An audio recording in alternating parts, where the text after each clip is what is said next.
Kenali siapa Anwar Ibrahim? Ini fakta yang Anda perlu tahu tentang Perdana Menteri ke-10. Sebelum kita lanjut, jangan lupa subscribe, like, dan share. Terima kasih.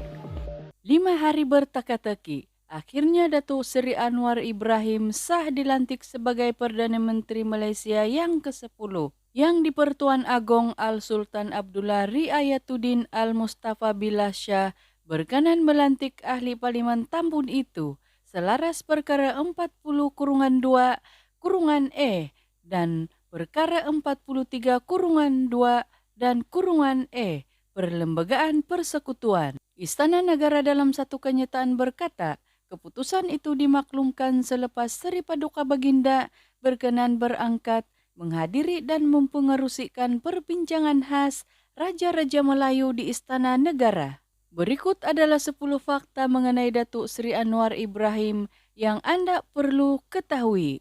Pertama, Datuk Seri Anwar Ibrahim dilahirkan pada 10 Ogos 1947 di Curug Tokum, Bukit Mertajam, Pulau Pinang. Mendirikan rumah tangga dengan Datuk Seri Dr. Wan Aziza Wan Ismail dan dikurniakan 6 anak yaitu Nurul Nuhah, Nurul Izzah, Nurul Iman, Nurul Ilham, Nurul Hana dan Ehsan Anwar.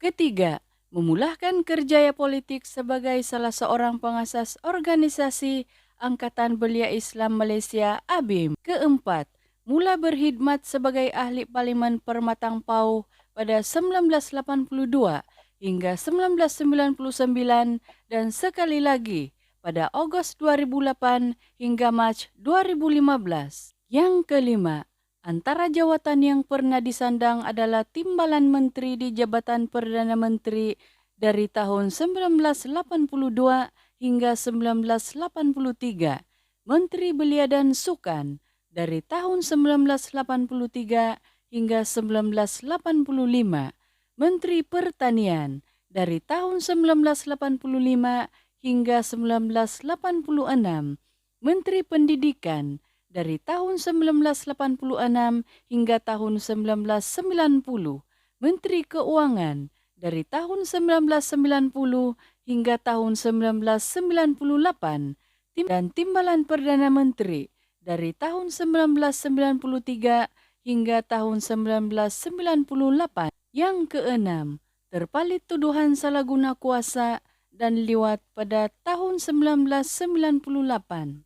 Yang ketujuh, dihukum penjara selama 6 tahun pada tahun 1999, selain hukuman penjara selama 9 tahun bagi kesalahan liwat, yang mana kes berkenaan melahirkan Parti Keadilan Nasional, kini Parti Keadilan Rakyat. Yang ke-8, sekali lagi didakwa dengan tuduhan liwat membabitkan pembantunya, Muhammad Saiful Bukhari, dan menyaksikannya dijatuhi hukuman penjara 5 tahun di penjara Sungai Buloh pada 2015 sebelum memperoleh pengampunan diraja daripada yang di-Pertuan Agong ketika itu Sultan Muhammad yang kelima pada 16 Mei 2018.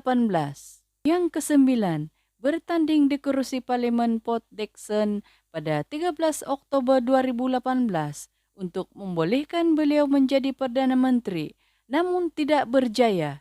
Kembali bertanding pada PRU 15 di Tambun dan menang dengan majoriti undi 3.736. Dan yang terakhir, Pakatan Harapan PH yang dipimpinnya untuk PRU 15 memperoleh 82 kerusi, kini merupakan Presiden PKR dan pengerusi PH. Terima kasih karena klik video ini.